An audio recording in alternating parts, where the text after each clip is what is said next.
पाहिजे, पाहिजे, मराठी आलंच पाहिजे, मराठी सगळीकडे वाजलंच पाहिजे, गाजलंच पाहिजे.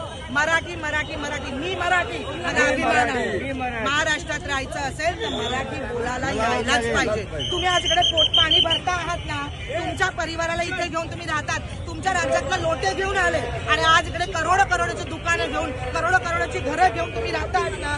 कोणाच्या जीवावर? आमच्या जीवावर. आज आम्ही तुमच्या दुकानातलं काही खरेदी केलं नसतं तर तुम्ही भिकारीला लागले असते, भीक मागायला लागले असते तुम्ही. माझं म्हणणं एवढंच आहे, राहतायत मानाने राहा, आमच्या मराठीचा मान ठेवा. एवढा कानफटाक खाल्ल्यावर पण याला लाज नाही या माणसाला. तुम्ही मोर्चे कुठल्या गोष्टीवर काढतायत? ज्या महाराष्ट्रात तुम्ही राहतात त्या भाषेला दुय्यम स्थान द्यायला तुम्ही लावतायत आणि तुम्ही मोर्चे काढतायत. लाज वाटली पाहिजे या गोष्टीची, लाज. आम्हाला तर नाही वाटत, आम्हाला अजिबात.